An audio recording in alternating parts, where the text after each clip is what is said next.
세상 물질 문명은 많이 발전하고 발달하고 있지만 영계는 점점 어둠이 깊어가고 있는 그런 현상을 보고 있는데, 이 시대에도 감춰진 주님을 사랑하는 양들이 지금 길을 잃고 이것저것을 방황하고 헤매이고 있는 양들이 많이 있는 것을 우리가 알지만,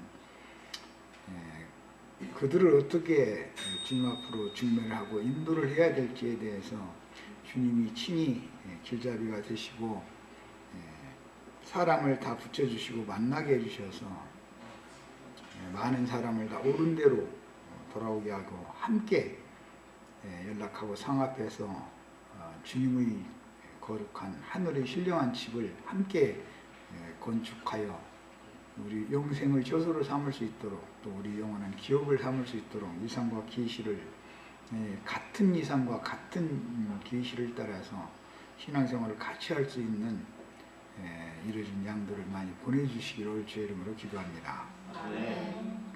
아멘.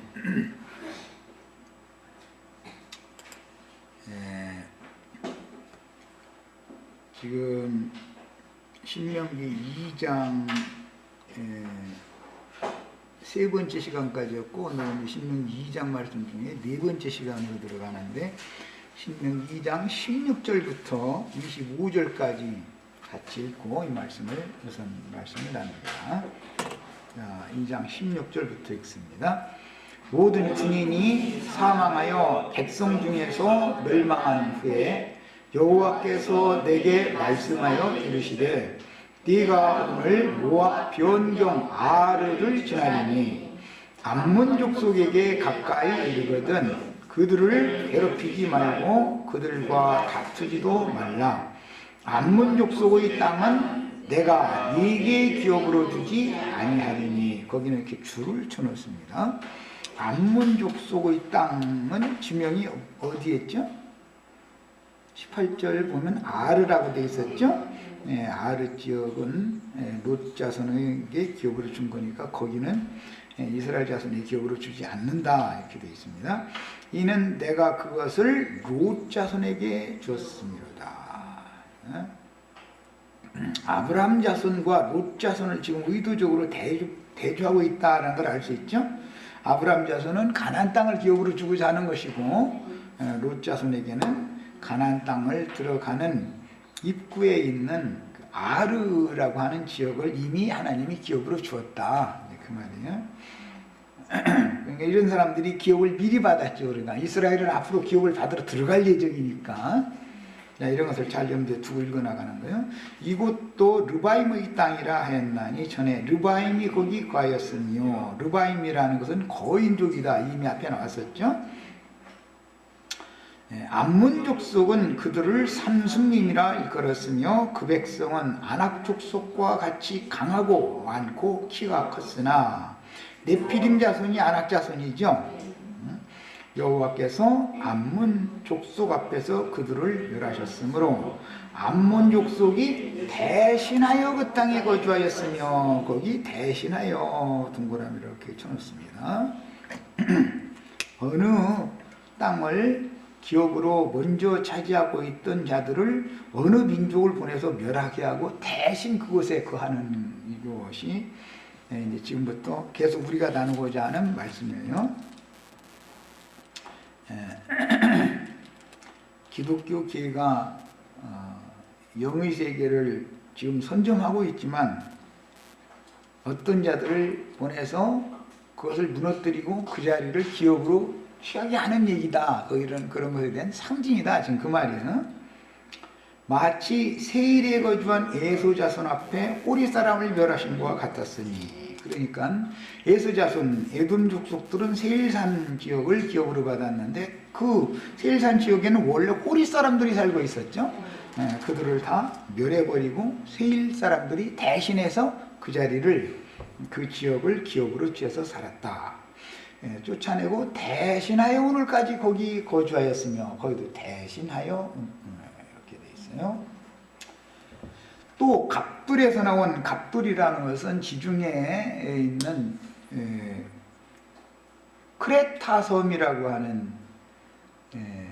선이에요. 그 갑돌 사람이 그랬는데 뒤에 이 갑돌 사람을 블레셋 족속이다 그러죠.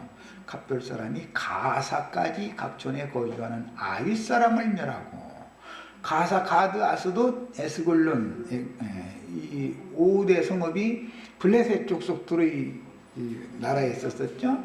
그런데 그때 당시는 가사가 제일 큰 중심 도시였다는 걸 알 수가 있고, 그곳에 먼저 블레셋 족속 이 기업을 받든 차지한 그곳에는 아윗 사람들이라는 사람들이 살고 있었다.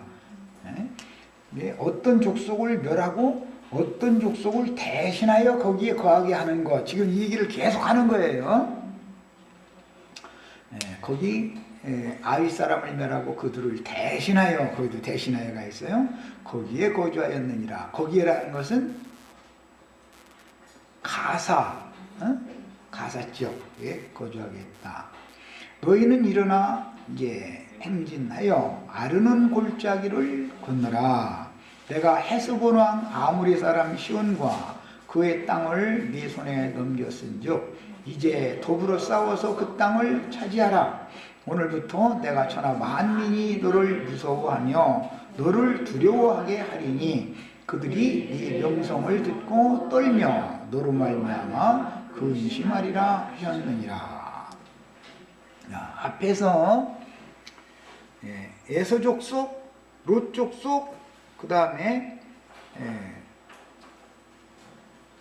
갑돌 사람들, 세 민족의 대이동이 그 당시 있었다 그 말이에요. 이제 역사에서는 이런 거 민족의 대이동, 그 세계사 역사책에 중고등학교 역사책이 나오는 말이죠. 민족의 대이동사가 있죠.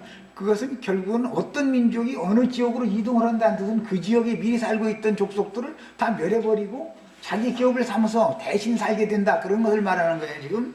자, 이런 것은 하나님의 공의의 표다라는 걸 지금 말을 하는 거예요. 그렇게 세 족속이, 즉 에돔 족속들, 롯 족속들, 블레셋 족속들이 대이동을 해가지고 그 자리에 살고 있었던, 전에 살고 있었던 어떤 민족을 싹 멸해버리고, 고대의 전쟁이라는 것은 남자는 금방 태어나서도 죽이는 거예요. 왜? 그 종자가 못 퍼져나가게 해야 되기 때문에. 그렇게 해서 완전히 진멸해버리고서 그 땅을 점령해서 다른 민족이 살게 하는 것은 뭐냐? 다른 민족이 대이동을 하게 된 건 역사상으로 보면 그 사람들이 먹을 걸 찾아서 무슨 사유가 있어서 이렇게 이동을 한 것이지만, 사실은 하나님의 관점에서 보면 어느 지역을 선점하고 살던 사람들이 나태하고 타락하고 죄악이 하늘에 닿았다 이 말이에요. 그러니까 이것을 멸해버리기 위해서 이렇게 한 거예요. 예루살렘을 멸할 때는 타 민족을 쳐들어오게 만들어버리죠. 그리고 싹 쓸어버리게 만들잖아요. 그것은 이스라엘의 죄악이 관영이 있기 때문에 그렇게 하는 거예요. 이게 징벌의 수단이다. 이게 하나님의 공의를 세우는 수단이다. 그러니까 그 에돔 족속이나 롯 족속이나 블레셋 족속을 하나님이 사용하셔서 그들이 치고 기업으로 삼은 그 지역에 원래 거하고 있던 자들이 다 큰 자들이죠. 르바임 족속들 30명 이렇게 한다고 아낙 족속들이다 그랬어요. 그 큰 자들이라는 말 자체 속에서 뭐가 있냐면 하나님을 대적하는 자들이다 그런 말이야. 이것이 이제 하늘에 닿은 거예요. 이제 그들이 그 죄악과, 말하자면 그 죄악이라는 게 사실 이제 교만해졌다 그 말인 건데, 그러면 이것을 때가 차면 쓸어버린다 이 말이에요. 하나님께서는 그렇게 한 것과 같이 이스라엘, 아브라함의 후손 이스라엘 백성들을 지금 가나안 7족속을 완전히 쓸어버리고 그 자리를 대신해서 거하게 기업으로 삼게 만들려고 지금 일을 했다. 앞에 그런 일을 하나님이 해가신 것처럼 이제 이스라엘 백성들 너희를 통해서 가나안 7족속들을 완전히 싹 멸해버리고 가나안 땅을 너희들의 기업을 삼게 하는 것이 하나님의 뜻이다. 이게 하나님의 공의의 심판의 표다. 이것을 지금 모세가 설명을 하고 있는 내용이에요. 지금 이 단락을 내가 간략하게 설명해서 충분히 이해하셨죠? 자, 이런 대원칙을 알아야 돼요. 하나님은 역사상에 어떤 각 나라와 족속과 방언과 민족 열국들이 거하다가 대전쟁이 일어나가지고 어떤 민족이 쳐들어와서 어떤 민족을 싹 쓸어버려요. 그렇게 하면 그게 하나의 심판이다 이거예요. 그게. 자, 그런데 히브리 민족은 그렇게 당했으면서도 잔디 같아, 잔디 같아. 오뚜기야 완전히. 휩쓸어 놔버리고 짓밟아 놔버리면은 몇 년 지나면 도로 살아나버려. 그래서 이스라엘의 하나님은 부활이요 생명이신 하나님이다. 세상 나라는 한번 그렇게 휩쓸려버리고 이렇게 해서 싹 멸망당하면 부활이 안 되잖아요. 이스라엘 나라는 반드시 부활한다 이래요. 이스라엘 나라는 이제 이런 것을 통해서 이스라엘의 하나님은 부활이요 생명이신 하나님이다. 그 이스라엘의 하나님을 믿으면 죽어도 죽는 것이 아니다 라는 신앙이 이제 여기 근거해서 오는 거예요. 이 신약 성경을 읽을 때는 구약 성경의 어떤 이런 배경을 알아야 된단 말이에요. 성경 자체를 모르면은 신약 성경이랑은 아주 해석하기가 어려운 거예요. 그게 부활이라는 개념, 로마에 의해서 완전히 멸망당했던 이스라엘이 이방인의 때가 끝나면 다시 살아난다. 뿌리로부터 말라 죽었던 무화과 나무가 다시 연한 새순을 내고 이파리를 내고 열매를 맺고 부활되는 것이죠. 죽은 자 가운데서 다시 살아나는 것이 아니면 무엇이리요? 이렇단 말이야. 이런 것을 여기서 지금 보여주는 거예요. 가나안 족속은 부활이 없죠. 그러나 이스라엘 백성들은 어느 민족에게 어떻게 당해도 악착같이 살아남아. 그것은 우리나라도 똑같아 보면. 중국이 쳐들어오고 러시아가 쳐들어오고 일본이 쳐들어오고 가만 놔두지를 않아. 오죽하면은 옛날에 12살 먹고 13살 먹은 것을 시집 보내버렸을까. 하도 그 여자를 다 그냥 가운데로 이렇게 빼앗아 가니까 그걸 못 오게 하려고 이제 그게 좋은 제도까지 생기고 이럴 정도로 우리가 썰음을 받았는데도 여전히 우리 민족은 이렇게 살아남는 거야. 이런 민족이 세계적으로 없다고요. 이스라엘 민족과 한민족이 아주 특별한 민족이 밟히기도 잘 밟히는데 잔디는 밟아줘야 잘 살아. 또 이것도 또 본 것도 신기해. 또 보리밟기 한번 해보셨나 모르겠네. 옛날에는 이제 그 보리를 이렇게 씨를 심어 놓으면은 가을에 늦가을에 이제 보리 씨를 심어 놓기 때문에 순이 나가지고서 겨울에 눈 속에서 이렇게 눈이 덮여 있으면 눈 속에서 우부고 자라 있는 거예요. 그러다가 이제 봄이 되려고 그러면은 흙이 붕 뜨는 거예요. 아래서 이제 얼음 성해가 이렇게 해서 하기 때문에 그러면 뿌리가 들뜨면 바람까지 또 봄 되면은 슬슬 부르니까 이게 얼어 죽어버려 이제 죽는 거예요. 차라리 땅 속에 딱 묻혀 있으면 눈 속에 있으면 괜찮은데 그때는 어떻게 해야 되냐면 보리밭을 가서 이제 사람 동원해 다 밟고 다녀야 돼 이제. 보리밟기요. 밟아주면 이게 더 잘 살아나. 밟아주면 그냥 놔두면 떠서 죽어버리고 그런 것과 같은 이치예요. 그래서 밟히면 살아나는 민족이 히브리인들이었었다. 이제 이것을 지금 보여주는 거예요. 그리고 히브리인들을 통해서 멸망받으면 그 민족은 다시는 일어나지 못한다. 하나님의 공의의 심판의 표다 그 말이야. 이런 것을 지금 여기서 보여준 거예요.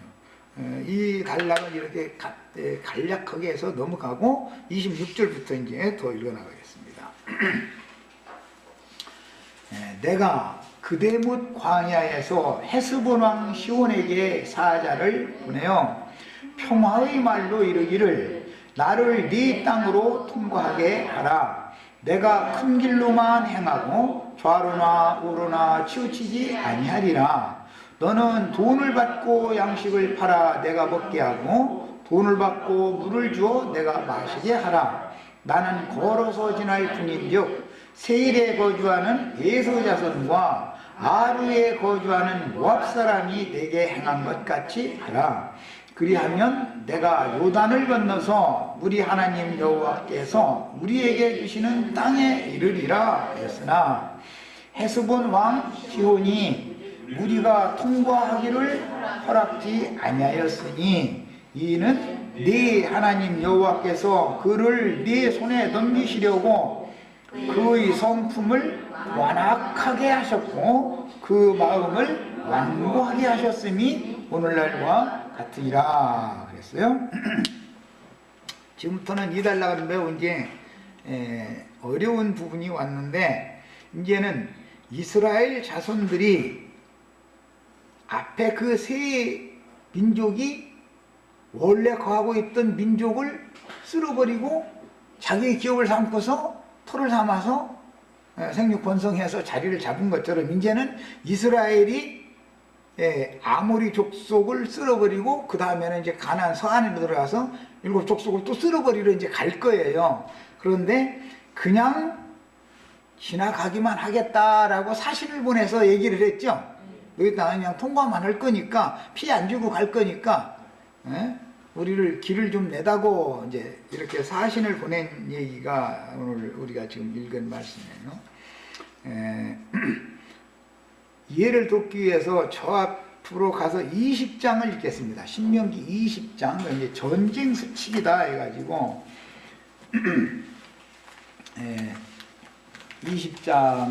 신명기 20장을 봅니다. 네가 나가서 적군과 싸우려 할 때 말과 기병과 백성이 너보다 병거와 백성이 너보다 많음을 볼지라도 그들을 두려워하지 말라. 애굽 땅에서 너를 인도하여 내신 네 하나님 여호와께서 너와 함께 하시느니라. 여기서는 함께 하시느니라가 제일 중요하죠. 누구와 함께 하시느냐? 여호와 하나님. 여호와 하나님은 말씀인데, 말씀이 누구와 함께 하느냐에 따라서 전쟁의 승패가 갈린다, 지금 이 말하는 거예요. 너희가 싸울 곳에 가까이 가면 제사장은 백성에게 나아가서 고하여 그들에게 말하여 이르기를, 이스라엘아 들으라. 너희가 오늘 대적과 싸우려고 나왔으니 마음에 겁내지 말며 두려워하지 말며 떨지 말며 그들로 말미암아 놀라지 말라. 너희 하나님 여호와는 너희와 함께 행하시며, 함께 행하시며 이게 제일 중요하죠. 너희를 위하여 너희 적군과 싸우시고 구원하실 것이라 할 것이며, 책임자들은 백성에게 말하여 이르기를, 새 집을 건축하고 낙성식을 행하지 못한 자가 있느냐? 그는 집으로 돌아갈지니 전사하면 타인이 낙성식을 행할까 하노라. 고향에 새 집을 장만해놨는데 병종으로 나가가지고 죽으면 엉뚱한 사람이 그 집을 차지할까 하면서니까 전쟁에 나가지 말아라. 이게 무슨 뜻이에요? 아까 세족속과 같은 이치지요.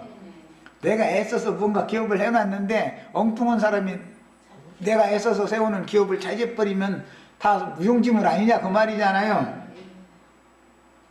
그 다음에 포도원을 만들고 그 과실을 먹지 못한 자가 있느냐? 그는 집으로 돌아갈지니 전사하면 타인이 그 과실을 먹을까 하노라. 왜 이 말을 지금 계속 하는지, 전쟁 수칙에 이 말이 계속 나오는 이게 너무너무 중요한 말이에요. 지금 가나안 7 족속들이 거기 개간도 하고 농사짓고 모든 걸 다 해놨는데 이스라엘 백성들이 가서 다 뺏어버리면 이스라엘 것이 되죠. 이스라엘은 자기네들의 것을 뺏기지 않아야 된다라는 것이 지금 여기에 배경에 깔려 있다는 걸 알 수 있죠. 그러니까 이런 사람은 쟁기를 잡고 자꾸 뒤를 돌아다 보겠죠. 포도원이 있는데 소를 2마리 샀는데 아내를 이쁜 아내 얻었는데 내가 신혼 불과 1년밖에 안 지났는데 이러면은 고향 생각하면 전쟁이 돼야 안 돼요? 나 죽으면 내 아내 엉뚱한 놈한테 또 이제 갈 건데 이러면 이거 전쟁이 안 되는 거예요. 그러니까 하는 말이에요. 야, 이것은 다 뭘 말하냐? 기업을 자기가 읽어놓고 남의 것이 되게 만들면 무슨 소용이냐? 지금 그 말을 연대에 두고 하는 말이에요. 여자와 약혼하고 그와 혼인하지 못한 자가 있느냐? 그는 집으로 돌아갈지니 전사하면 타인이 그를 데려갈까? 내가 인용했더니 그 얘기 금방 나와버리네. 책임자들은 또 백성에게 말하여 이르기를, 두려워서 마음이 허약한 자가 있느냐?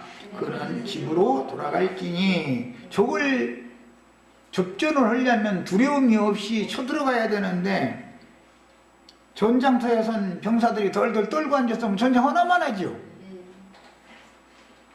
우리 형제 자매님들 전도하러 나갈 때 어떻게 해야 되는지를 지금 전쟁 수칙이야 이게 지금.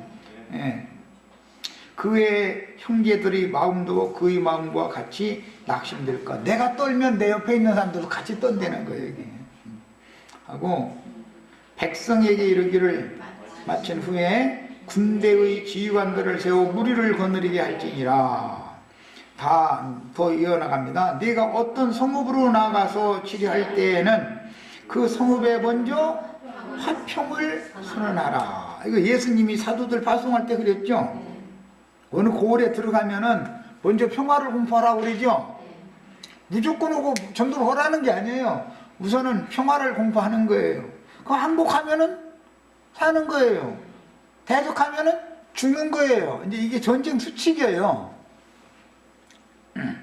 그런데 귀신들이 또 항복했다는 거잖아요. 사도들이 나가서 전도를 하니까 그랬죠. 우리들이 가서 막 전도를 하니까 막 귀신들도 막 떨고 항복하더라고 막. 그러니까 예, 이런 데서 그게 전쟁 수칙대로 했더니 그렇게 된 거예요. 말하자면 그 성읍이 만일 화평하기로 회답하고 너를 향하여 성문을 열거든. 이 말은 주의 보내신 사자들을 영접하여 자기 집으로 들이면 곧 보내신 이를 영접한 거지요. 그렇게 하면은 문을 열면은 그 모든 주민들에게 네게 교공을 바치고 너를 섬기게 할 것이요. 그래서 이제 교회 생활을 잘하게 해라 그 말인데, 이것은 이제 이스라엘 백성으로 받아주는 거예요. 그렇게 되면 만일 너와 화평하기를 거부하고 너를 대적하여 싸우려 하거든 너는 그 성읍을 에워쌀 것이며 네 하나님 여호와께서 그 성읍을 네 손에 넘기시거든 너는 칼날로 그 안에 남자를 다 쳐 죽이고. 이게 남자로 태어나면 안 돼. 그때는 전시에는 살고 싶으면 너는 오직 여자들과 유아들과 가축들과 성읍 가운데 있는 모든 것을 너를 위하여 탈취물로 삼을 것이며 너는 내 하나님 여호와께서 네게 주신 적군에게서 빼앗은 것을 먹을지니라. 전도로 나갔을 때 말씀 가르치는 나는 목사요, 뭐 신부요, 나는 구역장요까지 하여튼 하여튼 무언가 예배당 성당에서 직분 받았다 하면 그건 이제 남자죠. 말하자면 이제 말씀을 가르치는 씨를 심는 그 씨를 가진 자면은 이건 쳐 죽여버려야 되는 거예요. 왜 그러는 거예요? 다른 복음을 퍼뜨리는 자니까 그래야죠. 그걸 종자를 말려버려야 돼. 그래서 씨를 말리는 거예요, 이제. 전도의 원칙이 있는 거예요. 그러니까 전도라는 건 무조건 오는 게 아니에요. 누구는 살려두라고요? 여자와 유아와 가축들은 살려둬라 그랬어요. 그래가지고 전리품으로 삼는 거예요. 가르치는 자는 죽여버리고 가르침 받는 자들 중에 너무 유약해가지고 이게 뭐가 뭔지 그런 사람들은 그 사람들이 뭔 죄가 있어. 그냥 살려놔둬. 이제 이건 비유들이죠. 그러니까 그래가지고 전리품으로 이제 삼는 거예요. 전리품이라는 것은 전도를 해서 얻어서 교회 안에 데리고 온 사람이 전리품이죠. 상징인 거예요. 그래서 모든 것을 너를 위하여 탈취물로 삼을 것이며 너는 네 하나님 여호와께서 네게 주신 적군에게서 빼앗은 것을 먹을지니라. 네가 네게서 멀리 떠난 성읍들 곧 이 민족들에게 속하지 아니한 성읍들에게는 이같이 행하려니와 오직 네 하나님 여호와께서 네게 기업으로 주시는 이 민족들의 성읍에서는 호흡이 있는 자를 하나도 살리지 말지니. 이 민족이라는 것은 7 족속들을 말하는 거예요. 이제 그것들은 남겨놔두면 안 돼요. 그것들은 무조건 갈아지기 때문에 근본 그것은 대적하고 말과 상관없이 그건 무조건 쌍멸하는 거예요. 조금이라도 남겨놔도 여자도 유아도 남겨놔도 안 되는 거예요. 이제 7 족속은 그게 전쟁 수칙이 있어요. 가라지 씨를 가지고 있는 자들은 하나로 살려놔두면 안 되죠. 가라지 씨를 받은 그런 말씀을 가르침 받은 신자들도 남겨놔두면 안 되죠. 싹 죽여버리는 거예요. 이것은 이제 죽인다는 것은 그리스도의 은혜에서 하나님의 생명에서 끊심당하게 만든다는 뜻이고 하나님의 심판 아래 넘겨버린다. 예? 이제 그런 말인 건데, 예, 죽이는 것의 최종적인 것은 신약 성경에서는 사도들이 예, 너희가 구원을 얻기에 합당치 않게 행하기 때문에 우리는 구원 얻을 만한 사람들을 향해서 가겠다. 그래서 발에 번지를 딱 털고 돌아서 버리는 거예요. 그럼 그들은 죽는 거예요. 그게 사실은 육신적으로야 부자로 잘 살겠죠. 여전히 그렇지만 그것은 이제는 구원의 길이 끝나버렸기 때문에 예, 그들에게는 이제 영적인 둘째 사망, 예, 재앙을 당할 수밖에 없는 게 선고가 되는 거예요. 그 말을 하는 거예요. 자, 이 민족들의 성읍에서는 호흡이 있는 자를 하나도 살리지 말지니 곧 헷 족속과, 자, 7 족속 얘기가 나와요. 아모리 족속과 가나안 족속과 브리스 족속과 히위 족속과 여부스 족속, 이렇게 헷 족속, 아모리 족속, 가나안 족속, 브리스 족속, 히위 족속, 여부스 족속 하면은 6 족속이죠 지금 여기. 그럼 뭐가 빠져 있어요? 요단 동편에는 아모리 족속이 제일 번성한 족속이죠. 아모리 족속까지 합쳐서 7 족속인 거예요. 아니 여기 아무리 있는데. 예? 아, 그랬나? 네.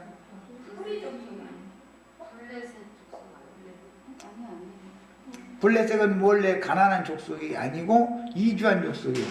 아, 이게 뭔 족속이 하나가 빠졌는데, 호리 족속이라고 있는데 그것을 내가 지금 착각했구나. 아니, 기르가스 족속보다도 곧 그때 당시, 이때 당시는 뒤에 후리 족속이라는 족속이 나와요. 그것은 이제 다음에 설명해야 되겠네. 그 합쳐서 7 족속이에요. 뒤에 여호수아서에 보면 호리 족속까지 포함이 되고 있어요. 그것을 네가 진멸하되 네 하나님 여호와께서 네게 명령하신 대로 하라. 이는 그들이 그 신들에게 행하는 모든 가증한 일을 너에게 가르쳐 본받게 하여 너희가 너희 하나님 여호와께 범죄하게 할 감이라. 그러니까 이들은 다른 신을 섬기는 사람들이고 전도에 열정이 있는 사람들이죠. 이스라엘 백성도 그들을 살려놔두면은 오히려 전도를 당한다, 지금 그 말이잖아요. 여호와 신앙을 그들에게 전파를 해서 이것을 멸해야 되는데 오히려 전도를 당해서 맥힐 수가 있는 문제가 있기 때문에 이건 싹 멸해라, 이제 그런 거예요. 자, 그 다음에 너희가 어떤 성읍을 오랫동안 에워싸고 그 성읍을 쳐서 점령하려 할 때에 도끼를 둘러 그것의 나무를 찍어내지 말라. 이는 너희가 먹을 것이 될 것이미니 찍지 말라. 들의 수목이 사람이냐? 너희가 어찌 그것을 에워싸겠느냐? 자, 이것은 나무를 찍어내지 말라라고 말한 것은 과실나무, 나무 종류가 2 나무가 있어요. 여기서는 다만 과목이 아닌 수목은 찍어내요. 그런 걸 보니까 열매를 맺힌 생명의 나무가 아닌 것은 다 찍어내야 되고 생명나무는 놔둬라, 지금 그 말이죠. 너희와 싸우는 그 성읍을 치는 기구를 만들 때는 과목이 아닌 수목을 찍어내 가지고 그걸로 전쟁 도구를 만들어 가지고 성읍을 함락시킬 때 써라. 이렇게, 이게 전쟁 수칙입니다. 이제 신명기 2장으로 다시 갑니다. 일단 전쟁 수칙을 길게만 이렇게 다 읽은 것은 시간이 걸려도 이것은 전도를 위하여 파송받은 하나님의 종들이 어떻게 전도를 해야 된다, 그 땅을 점령할 때는 어떻게 해야 된다는 규칙을 알고 가야 되잖아요. 전장의 병사들이 전쟁이 일어났다, 전쟁을 이제 가상해서 어떤 훈련에 임한다 그러면은 아군끼리 어느 편은 북한군, 어느 편은 남한 군대로 이렇게 편을 짜가지고서 어떤 사단끼리면 사단끼리 이렇게 이제 전쟁 연습을 계속 하는 건데, 그때 어떻게 하라는 전쟁 수칙을 모르고서는 전쟁이 안 되죠. 당연히 전쟁 수칙이라는 것이 중요해요. 전도를 하러 보냄을 받은 사람은, 즉 우리는 모두가 다 전쟁 수칙을 알아야 되는 거예요. 전쟁 수칙. 어떻게 전쟁을 할 건가, 이걸 알아야 돼요. 자, 이제 2장 다시 갑니다.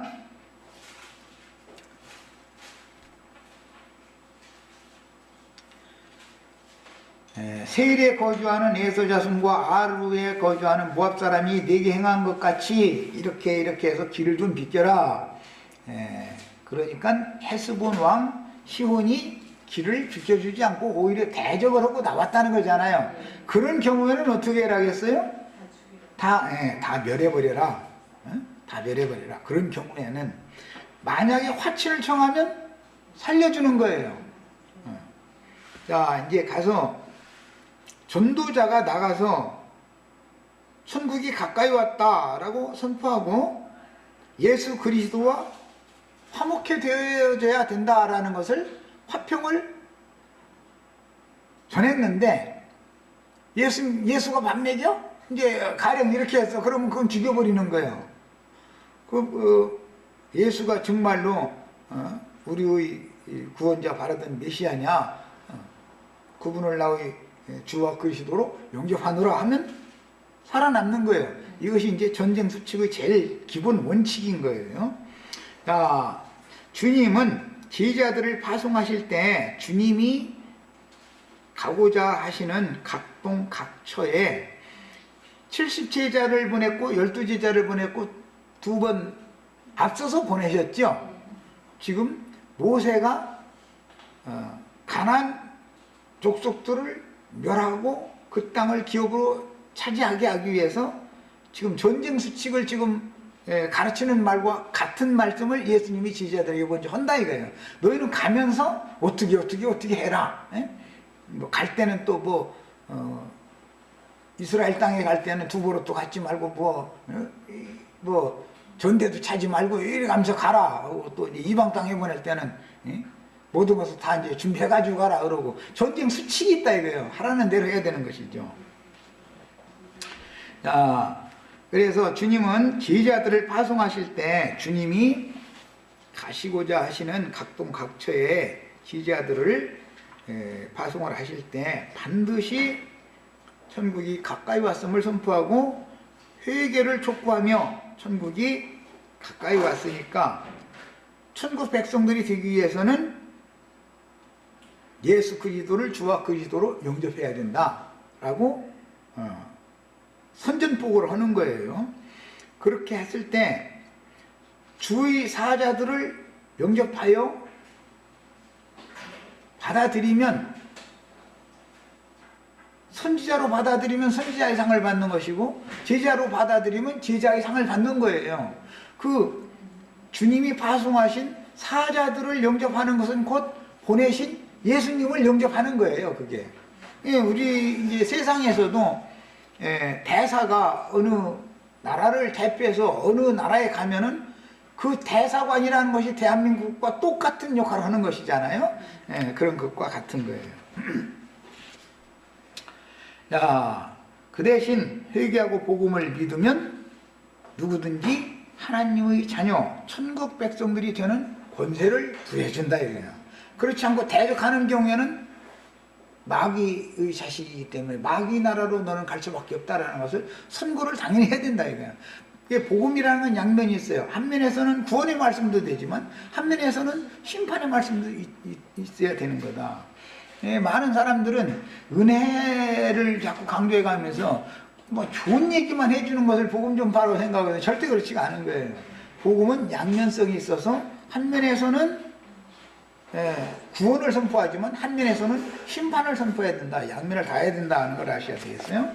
자, 그 다음에 그러나 가나안 7 족속들로 상징되어져 있는 가라지무리 이런 사람들은 하나님의 말씀을 변개시킨 사람의 교리를 앞세워서 끝까지 전도라는 건 말씀으로 하는 거니까 자기네들의 교리를 앞세워서 그것이 무기가 되는 거죠. 이제 이스라엘을 대적해. 그런 경우에는 진리로 끝까지 대적해야 되고 결국 끝내 듣지 않을 때는 저주를 선언하고 발에서 티끌을 떨어버리고 들을 자들에게로 떠나라라는 것이 영적인 전쟁 수칙이었었다. 이것을 상징하는 말을 지금 우리가 지금 읽은 거예요. 그 다음에 이제 본문 말씀에 보면 우리가 대로로만 행하고 이렇게 큰 길로만 행하고 이렇게 돼 있죠. 27절에 내가 큰 길로만 행하고 좌로나 우로나 치우치지 아니하리라 이렇게 이제 표현을 했는데 여기 대로로 행한다 이 말은 이제 아카바만 쪽에서 저 이제 요단강 동편의 방향의 저 북쪽 방향으로 이렇게 직선으로 나 있는 그때 당시에도 이미 그 왕의 대로라고 하는 저 위 에돔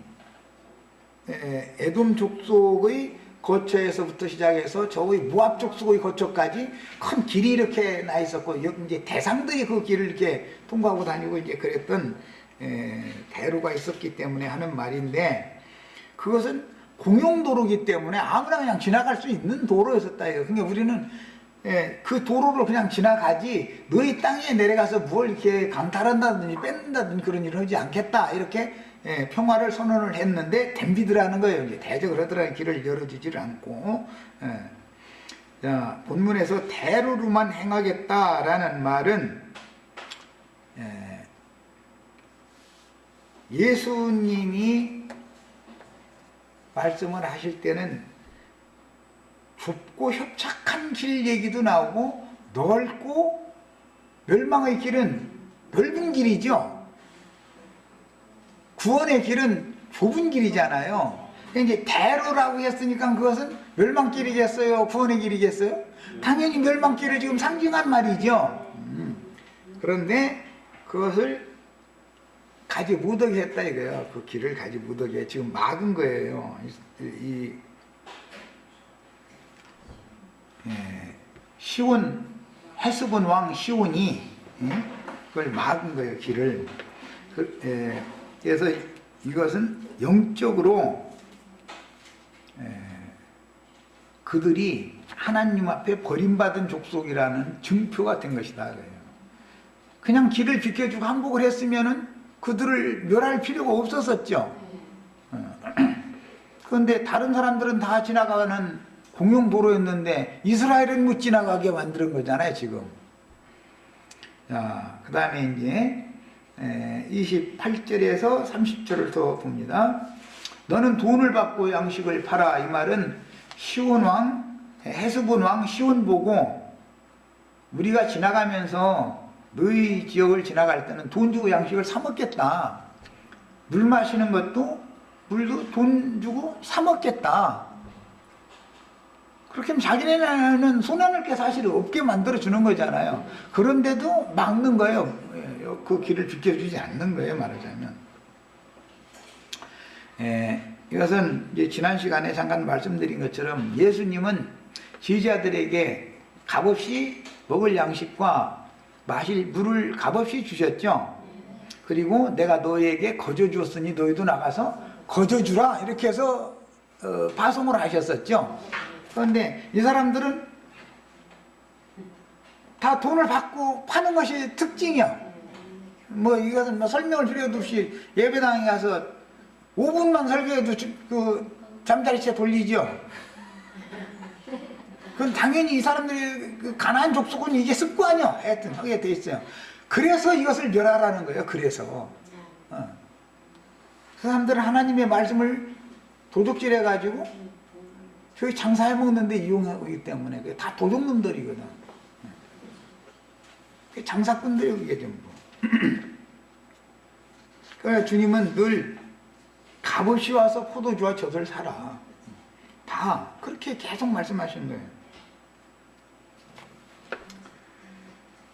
헤스본의 도읍을 성했던 시온의 왕에게 이렇게 전한 내용은 앞서 이스라엘 군대가 에돔 족속에게 보냈던 평화의 메시지와 동일한데 이것은 전쟁 수칙이다. 그 다음에 그 당시 외교 사절을 보내어 이렇게 전하는 것은 사실은 전쟁 수칙의 일환이고 에돔과 모압은 이런 제안을 거부하고 완강하게 이스라엘의 진행을 방해했지만 하나님은 에돔 족속이나 롯 자손과는 전쟁을 하지 말라고 그랬죠. 그래서 이렇게 우회를 해서 갔어요. 대로로 가지를 않고 우회를 해서 간 거예요. 그런데 이제는 이 아모리 족속의 남부 지역을 다스리고 있던 헤스본 왕 시온부터 이제 치는 거예요. 저 북부는 모압과 함께 지내고 있었던 바산 왕 옥이 이제 그 북부 지역을 또 다스리고 있었죠. 그들은 다 아모리 족속이에요. 가나안 족속이에요. 가나안 족속은 유아 남녀 노이 할 것 없이 다 멸하라고 그랬죠.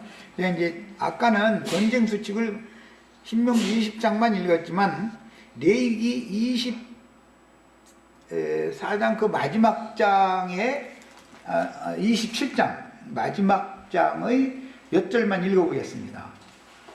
전쟁 수칙이 이제 또 특별한 전쟁 수칙이 또 있어요. 두 가지가 있어요. 27장 28절로 30절 읽습니다. 어떤 사람이 자기 소유 중에서 오직 여호와께 온전히 바친 모든 것은 온전히 바친 모든 것이라고 표기가 우리나라 번역으로 이렇게 됐어요. 온전히 바친 모든 것이라는 말은 이것은 헤렘 율법이라고 그래서 온전히 바친 하나님의 것으로 완전히 바쳐진 거예요. 이것은 찌끄러기라도 사람의 몫이 남으면 안 되는 거예요. 이것은 완전히 그냥 바치는 거예요. 사람이든지 이 사람은 예수님이죠. 예수님은 온전히 하나님을 위해서 바쳐졌잖아요. 대표죠. 가축이든지 기업의 밭이든지 팔지도 못하고 무르지도 못하나니 바친 것은 다 여호와께 지극히 거룩함이며 온전히 바쳐진 그 사람은 다시 무르지 못하나니 반드시 죽일지니라 그랬어요. 야, 이 사람은 그러면 온전히 바쳐진 사람은 어떤 사람이냐? 저주 아래에 있는 사람이다. 저주 아래에 있는 사람은 그냥 죽이는 게 아니라 나무에 매달아 죽이는 게 율법이죠. 나무에 달린 자마다 저주 아래에 있는 자다. 율법이에요. 그래서 예수님이 대표적으로 온전히 바쳐진 헤렘 율법을 이룬 분이 예수님이다. 율법을 완전히 한 분이다. 그런데 자, 이런 원칙이 적용되는 사람들이 있어. 가나안 7족속들은 온전히 멸해버려야 되는 거예요. 그래가지고 하나님 것으로 바쳐야 되는 거예요. 네, 가나안 7족속이라는 것은 신약에서는 7교회를 타락시킨 사탄의 사자들을 상징하는 것이다 이거예요. 7족속 하면 7교회의 지도자들이잖아요. 7교회의 세속교계 목회자들은 완전히 멸해서 하나님 앞에 심판받은 자로 드려야 된다 이거예요. 그들 자신을 그렇게 해서 죽여야 되는 거예요. 그러나 이제 우리는 예수님이 우리를 위해서 온전히 드려진 사실 우리가 믿음으로 우리는 죽지 않고 살아나는 것이죠. 이제 이것이 복음이에요. 누구는 온전히 멸해야 되는 헤렘 율법에 의해서 그 사람 자신이 자기 죄를 지고 자기가 그 담당해서 죽어야 되는 것이고 그 이제 멸해야 되는 거예요. 완전히 그거는 심판에 넘겨야 되는 거예요. 그러나 예수님이 그 모든 온전히 드려진 온전히 바쳐진 제물로 우리를 대신해서 죽었기 때문에 나의 모든 죄와 허물과 하나님 앞에 갚아야 될 빚이 청산이 된 사실의 복음을 전파할 때 믿어 이걸 전하면 아 그러냐고 거기서 받아들이면 살아남는다 지금 이 말이에요.